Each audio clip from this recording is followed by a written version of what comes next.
All right. Let's see. So that looks fine. Okay. Hello, everybody.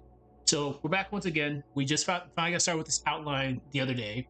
I think this is relatively going to be a short one. We'll see, but we'll see. I'm not going to jump to conclusions just yet. So we're going to take our time with this. Every other day, I'll do it because I'm working on other projects at the same time. So let's look at our narrative so far. All right, so we wrote the opening quotes that we're going to use, the closing quote, my own personal notes, and we did an introductory passage. So, in the world of Umineko, there are those who exist not for themselves, but for others. They are bound by duty, loyalty, and circumstance. Furniture walk the fine line between life and service. They are fully human, yet they're constrained. Each action they take carries weight. Each sacrifice they have to take echoes through the halls of Rokenjima. This is a story not about witches and mysteries alone. It is about people who serve in silence, whose humanity persists even when their lives are defined by obligation. Oops. So I proofread a lot. I'm not too worried about like the outline in regards to grammatical errors. It's once we get to the narrative that things actually have to be like tip top perfect. But it's not always going to be perfect. So servants slash furniture in Umineko is very controversial. How should I go about this? Okay, section 1. So normally I do my outlines first, then we get to the core narrative. For verification purposes, I type out everything via stream because people are trifling nowadays. They always want to put into what's the word? They always want to doubt people's authenticity. I'm like, okay, fuck it. I will write my things from beginning to end because people are weird. All right, so the cost of service.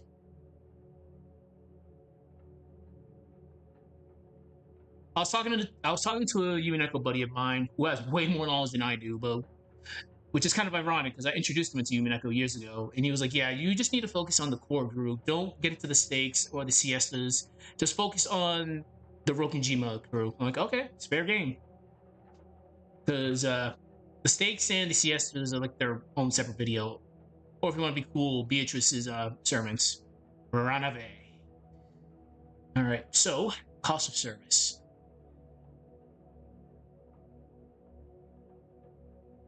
Well, or roll. So furniture.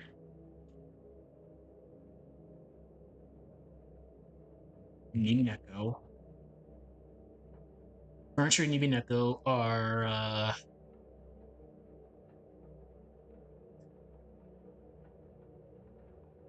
humans.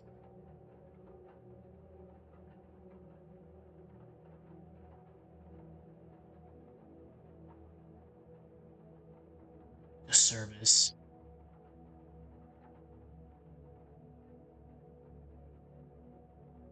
In a sense.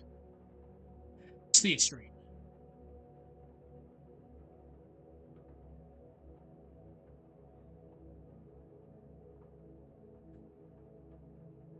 It's funny when Rosa does it. Like Rosa straight up got high level bullied as a kid, and as we know, Rosa takes out her frustrations on everybody. Furniture and well, more so Maria, but furniture, y'all ain't safe. They're not viewed as people. So, what do we want to do now?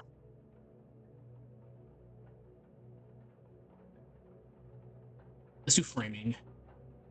Framing. Framing. So, the freedom is limited. Freedom and thoughts. Well, freedom and freedom's fine by itself. Their freedom is limited. Their freedom is limited. Their freedom is limited.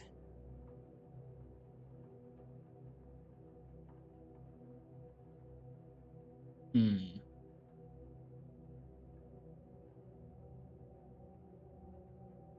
Creating a conflict between Agency and obligation. I know I've repeated this.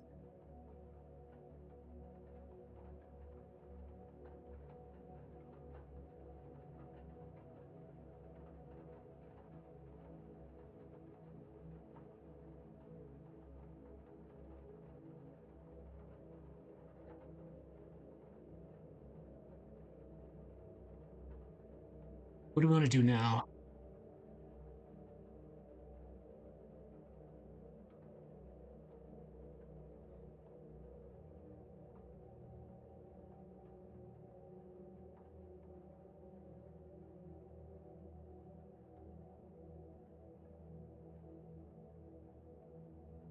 Hypothetical anchor. I can actually spell, which I cannot. It's always when I stream that I cannot spell. So,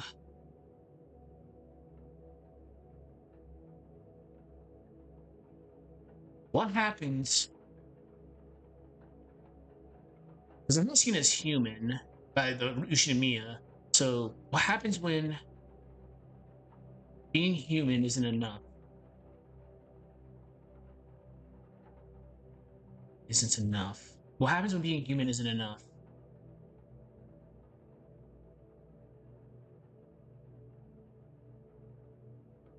What happens when being human isn't enough?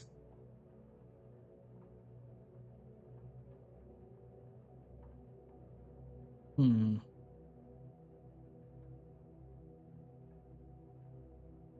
When your life is defined by your service, defined by service.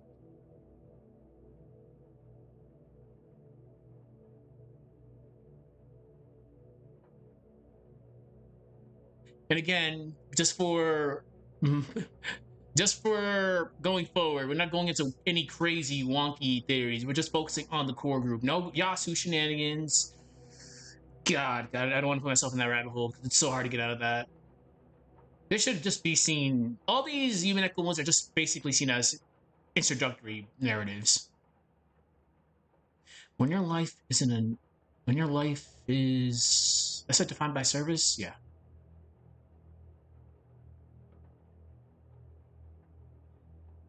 All right. So the cost of service. So the core role, furniture and Umineko are humans trapped in the role in the role of service to the extreme. They are not viewed as people. Framing their freedom is limited, creating the conflict between I forgot agency and obligation. A hypothetical anchor that brings everything together. So, what happens when being human isn't enough? When your life is defined by service? That is a good question.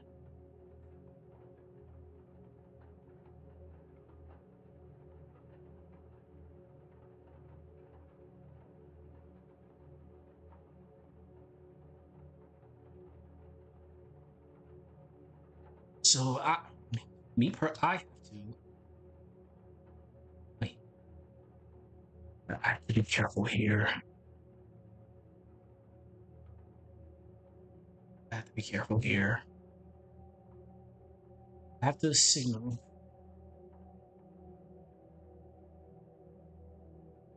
To signal.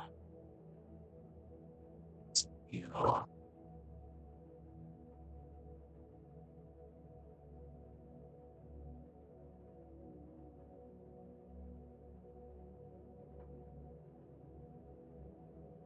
stories.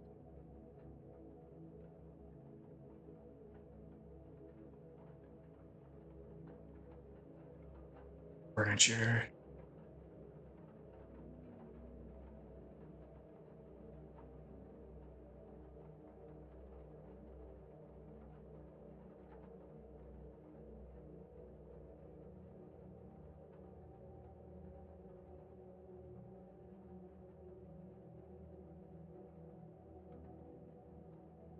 Write myself.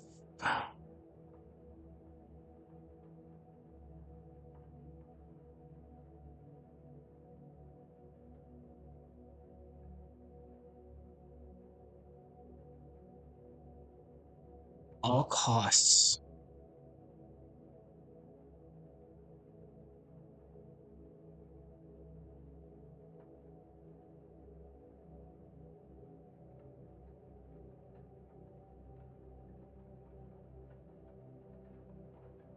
Potential theories. Potential theories.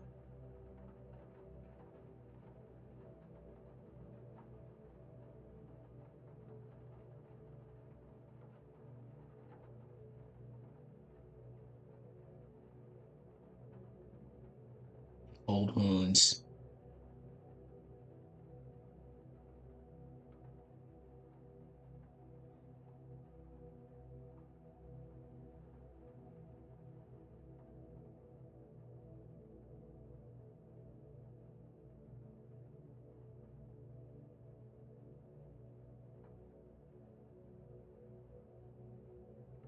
Especially Shannon trees. Oh my god.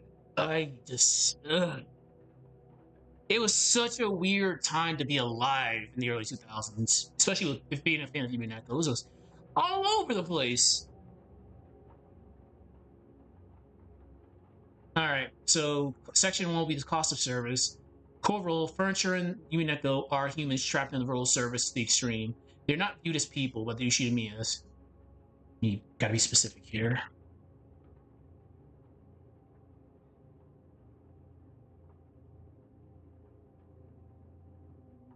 The Ushiromiya family.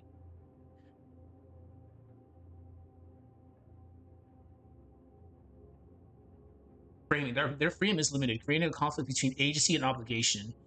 A hypothetical anchor, sort of a question for the viewers. Well, what happens when being human isn't enough? When your life is defined by service?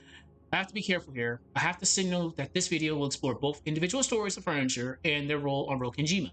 Again, I need to make sure I don't write myself into a rabbit hole. I will not be able to get in that rabbit hole because it's happened before. At all costs, avoid Yasu, potential theories, fan theories, and old wounds. Early 2000s was a weird period. It was a weird time period with Umineko theories, or just in general. Okay, so what do we want to do for section 2? Well, we talked about the core service, the cost of service. Let's go into more detail about what it actually means to be a furniture. Oh shit, yeah. This is already a rabbit hole because, all right,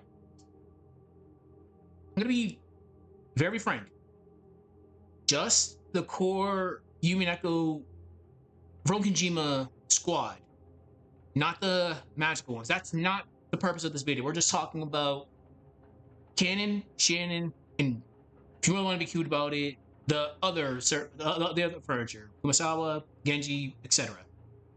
Once we start getting into the whole magical aspect, which again is not the purpose of this video, shit hits the fan. Because now we're going to be talking about what are furniture and Umineko. There's like, again, if you count the magical, I just always call them service just to differentiate them. If you count the siestas, if you count the stakes, we'd be here forever. Like those are they deserve their own video. Especially I'm based toward the stakes because I play Ogon. I use Lucifer, but I have to be very careful here because I can write myself into a big major rabbit hole or just lose my train of thought and just write stuff that has nothing to do with the core of this potential video later. Umineko was fun, but it's complicated, very complicated. This is why I have to be very like specific in the topics we talk about. Like Umineko videos, I will gladly do, but they're once in a blue moon because I have to really think of a topic to talk about. I can't. It's not like Type Moon where I just come out of nowhere and be like, "Hey, I'm gonna be talking about this today." No, Umineko, I have to actually think. Then I gotta run checks and balances through my other Umineko buddies, and it's just a big major rabbit hole. Like for example, let's see what my Umineko friend told me the other day. The theme around furniture was always about all the servants, but yeah, I'd focus on Shannon and Kanon as it applies to them most. There we go. Focus on Shannon and Kanon. Okay. What time is it? How long am I streaming this for? 14 minutes. Okay. Alrighty. I do kind of have to wrap this up early because I have to start narrating the isolation video because I finally finished the final editing on that, so it's good to be recorded.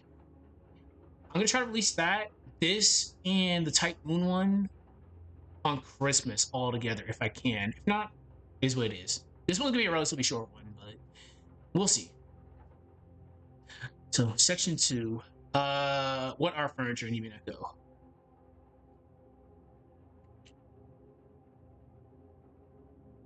What furniture are in Umineko?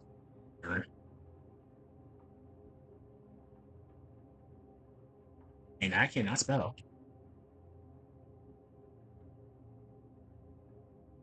So the next time I'm gonna stream this, because I have to do Type Moon again tomorrow.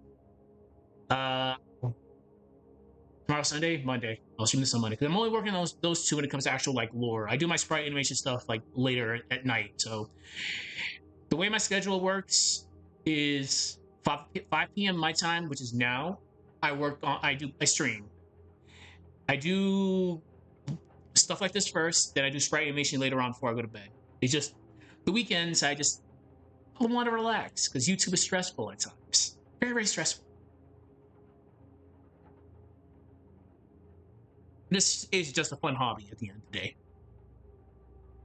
So, canonically,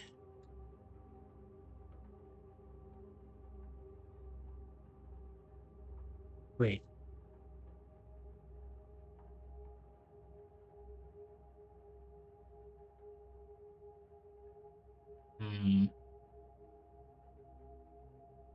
Furniture.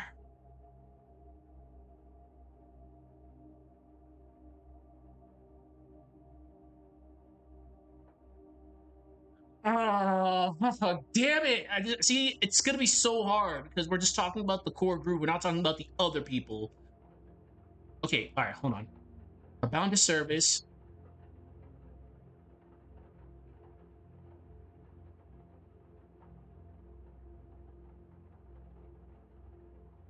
Entities. More bound to service.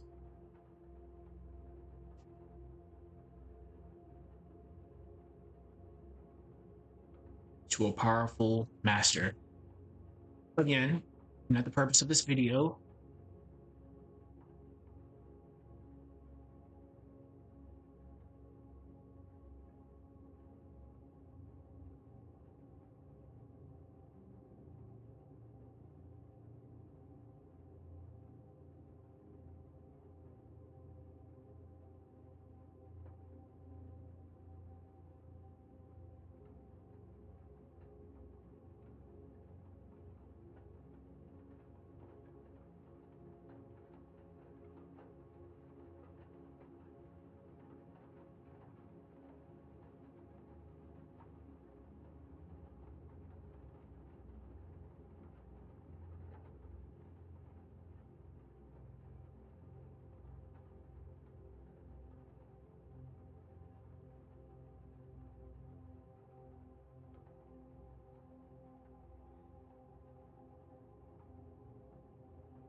Okay, again, how to word that in a very specific way because if I don't write that right, later on when I'm actually doing the damn narrative, I'm like, oh, hey, do. Oh, crap. I just wrote something I shouldn't have wrote.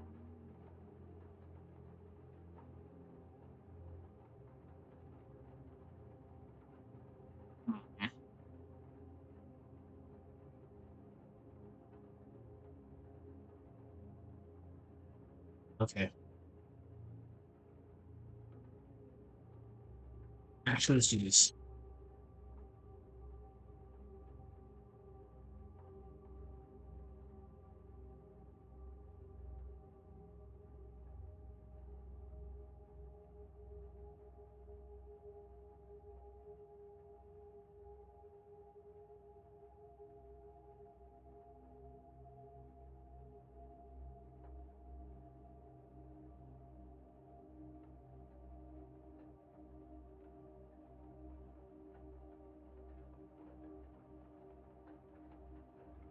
It is Genji.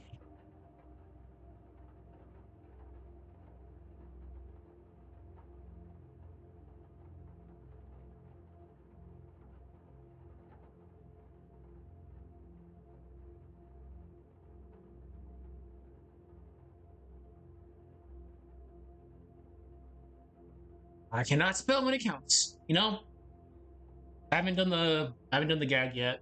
Don't drink unless you're my age and you're slowly getting dementia. No, don't getting dementia. Don't drink unless you're an adult.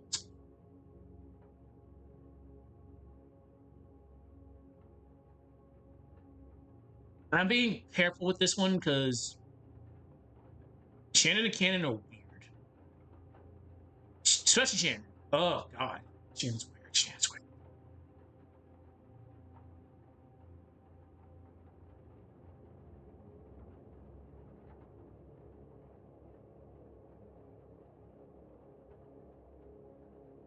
But that's mostly because the love aspect. And I know I promised I'm not going to talk about wonky theories, but Battler, the fuck, you and your womanizing ways in a certain scenario in a certain theory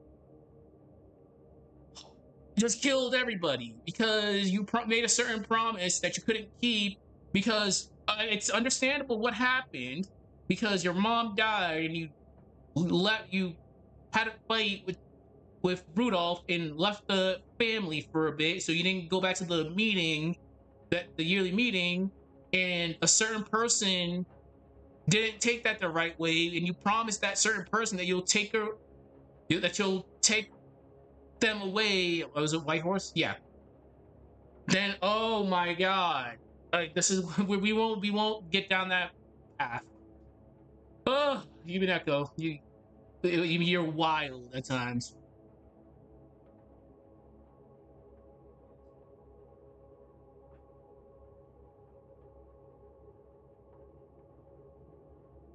Forbidden love is the struggle with obedience because George likes Shannon, Jessica likes Cannon, and it's no, no, no, no, no, not on my watch. Going to the Ushiromiya family, you can't be doing that.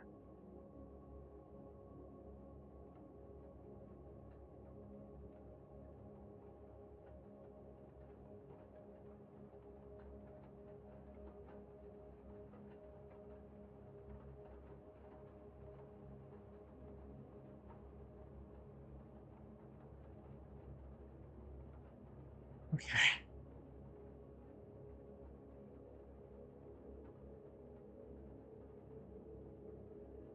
While they do, well,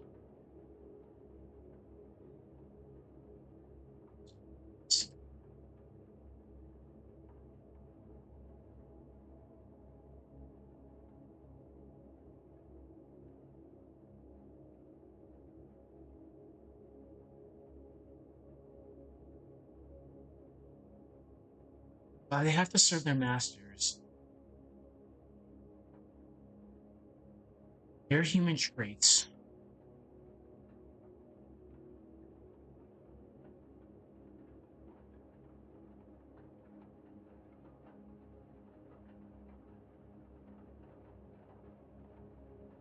Subtly.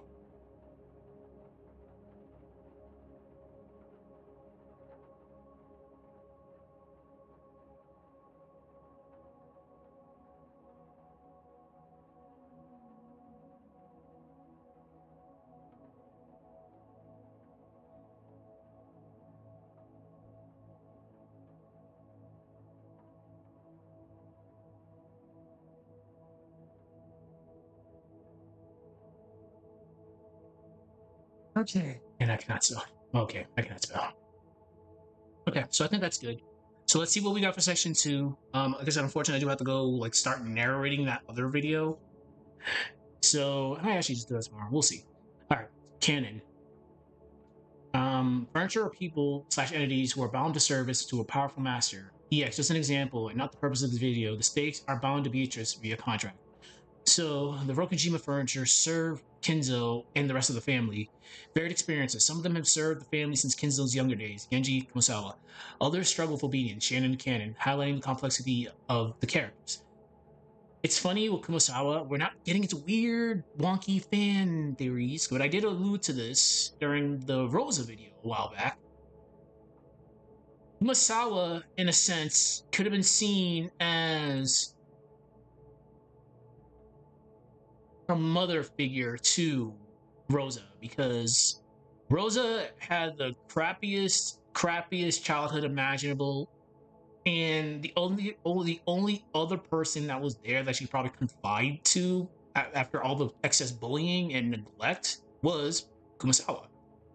So Kumasawa, yes, could be seen as a mother figure to Rosa, but her role as furniture like supersedes that. It's like, yes, I can like listen to you, but I have to know my role at the end of the day, or else. So narrative significance. While they have to serve their masters, their human traits allow them to shape the story in a subtle and meaningful way. Their relationships with the cousins. And again, it's depending on how you want to see things. George is a pretty shitty character, but we won't get into that. George likes Shannon. Or Jessica likes Kanon. But they can't, they shouldn't cross that. The Virgins know they can't cross that line. More so Kanon. Shannon is funny. But we won't get into that because again, I don't want to get into train of thought that will make me write something stupid later, and I'll be very salty afterwards. All right, so we'll save it. What did I say? I think I said how long has been this? Oh, 28 minutes. Good. I said Monday I'll stream this again because I have to do Type Moon stuff tomorrow. So good stuff. We're making good progress. I'm not gonna try to make this a very long video. This again, all my videos should be seen as an introductory narrative. Play the games. Play the games. Form your own opinions about it. Besides that, everyone take care, and I'll see y'all later. Bye bye. Have a good one.